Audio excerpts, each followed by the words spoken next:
was a large, lovely garden with soft green grass. Here and there over the grass stood beautiful flowers like stars. And there were 12 big trees that in the springtime broke up into delicate blossoms of pink and pearl. And in the autumn bore rich fruit. The birds sat on the trees and sang so sweetly that the children used to stop their games in order to listen to them. Ah, how happy I'm here! They cried to each other.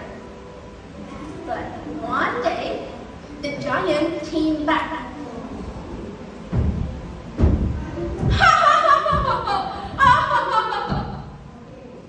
He had been to visit his friends, the Cornish hunter, and had stayed with him for 7 years.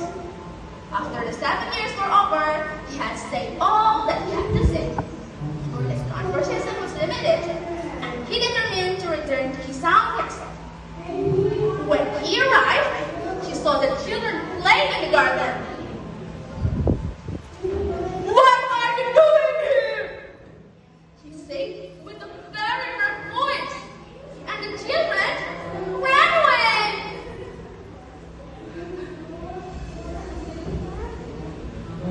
"My own garden is my own garden. Anyone can understand that.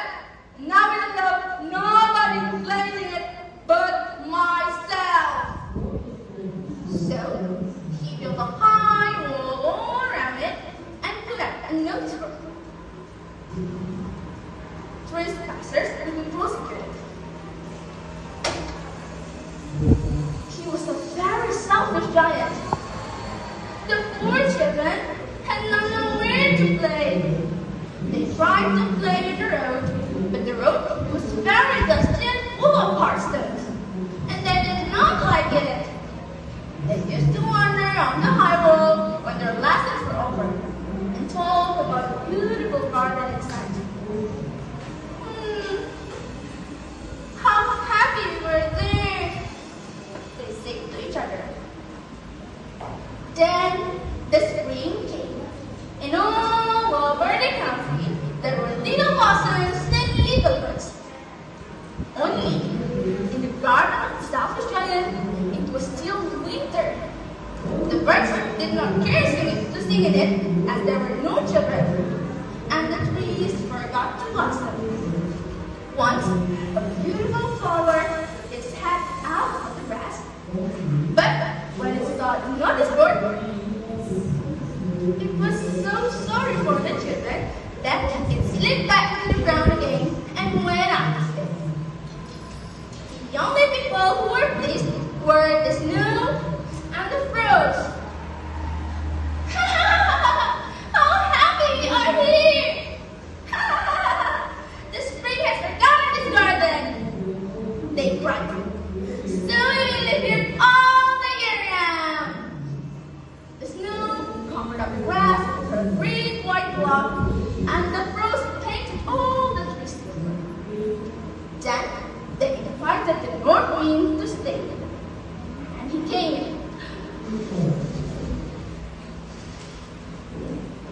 He was wrapped in furs, and he flowed about the garden every day. And he put the chimney pots down. "This is the lively spot," he said. "We must ask the hail on a visit." So the hail came. After for 3 hours, he ran around the roof of the castle till he broke the mass of slits. And he ran round and round the garden as fast as he could. He was grass and gray, and his breath was like ice. "Oh, I cannot understand why the spring is so late coming," he said as he sat in the window and looked out into his wide, cold garden. "Oh, I hope there will be a change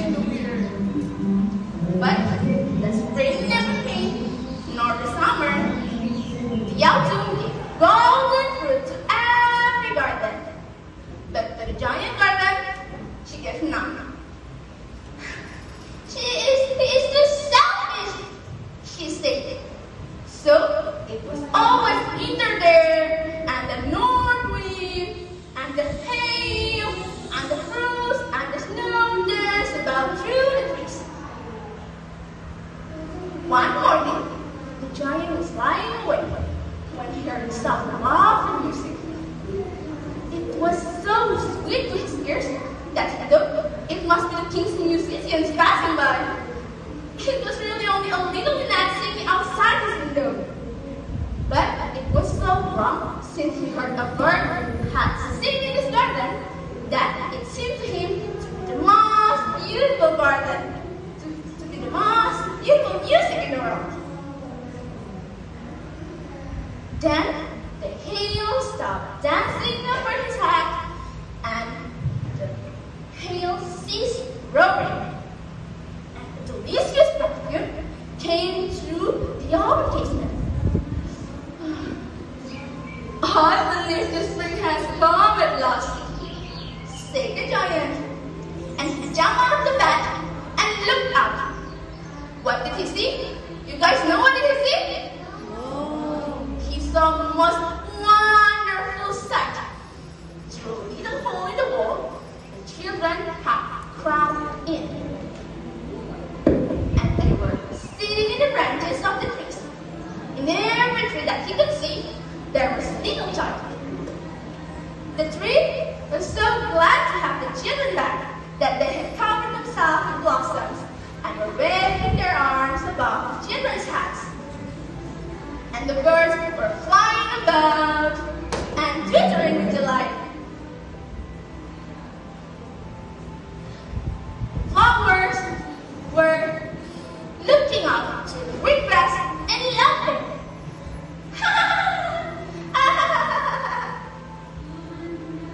It was a lovely scene. Only in one corner it was still winter. It was the farthest corner of the garden, and in it was standing a little boy. He was so small that he could not reach out the branches of the tree, and he was wandering all around it, crying bitterly.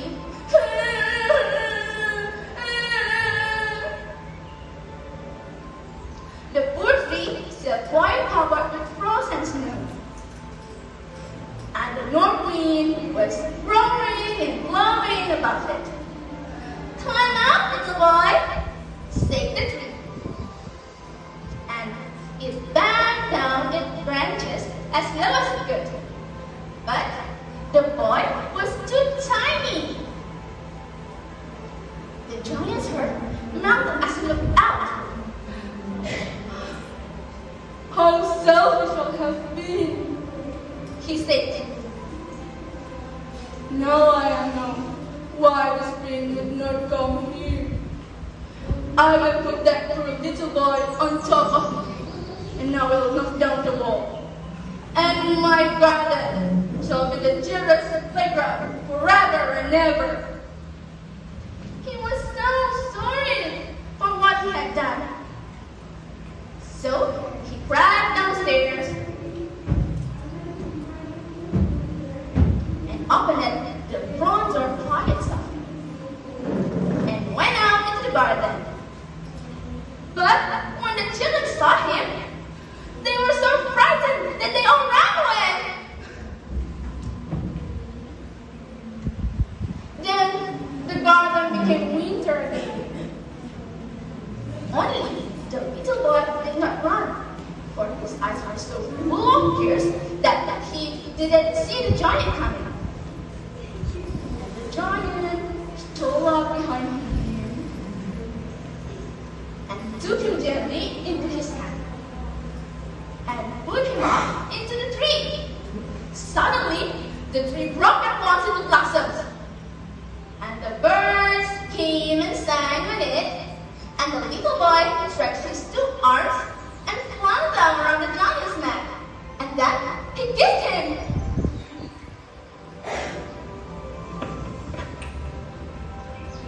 The other children, when they saw the giant was not wicked any longer, came running back.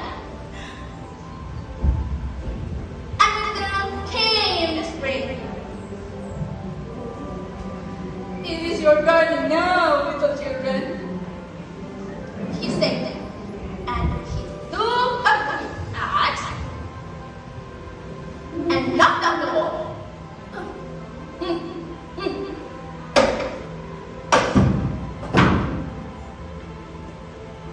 And when the people were going at 12 found the giant playing with the children in the most beautiful garden they'd ever seen.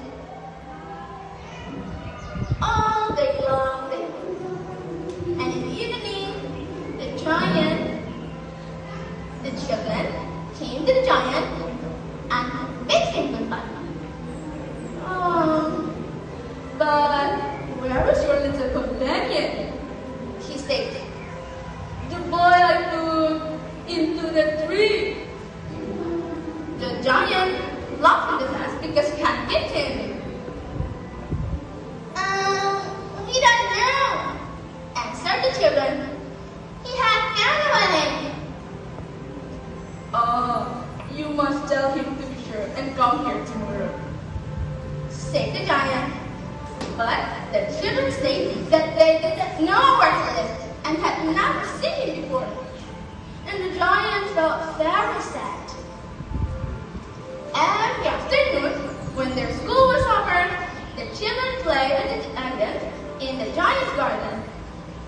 But the little boy whom the giant loved was never seen again.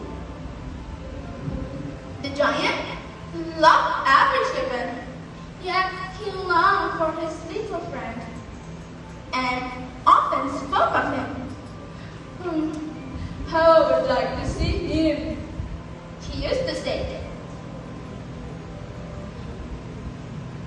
Years went over, and the giant grew very old and feeble. He could not play about anymore, so he sat in a huge armchair and watched the children at their games. And admired his garden. I have many beautiful flowers, he said. But the children are the most beautiful flowers of all. One winter morning, the giant looked out of his window as he was dressing. And he did not hate the winter now, for he knew it was merely the spring asleep and that the flowers were resting.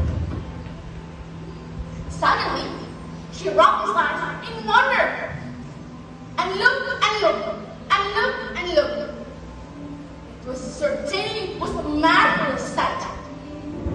In the farthest corner of the garden were the trees covered with lovely white blossoms, and the branches were all folded, and the silver fruit hung down from them. And underneath it stood the little boy whom the giant loved.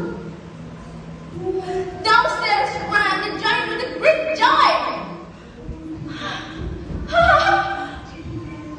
And he passed across the garden and came near close to the child. But when he came quite close, his face grew red with anger. Who had dared to want this? Who had dared to want this? For in the palms of the child there were prints of two nails, and there were the prints of two nails and a little bit. Who had dared to want this? Tell me that I take my gift for explain him. Nay, answered the children. But these are the ones of love.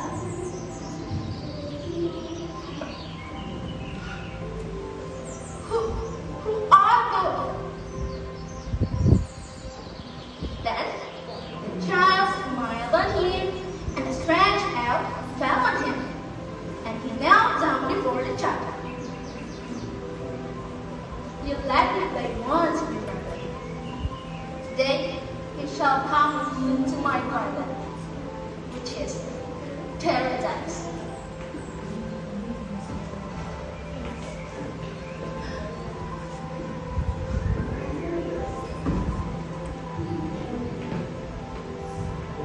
And in the afternoon, the children ran, and they found the giant lying there under the tree, all covered for glass.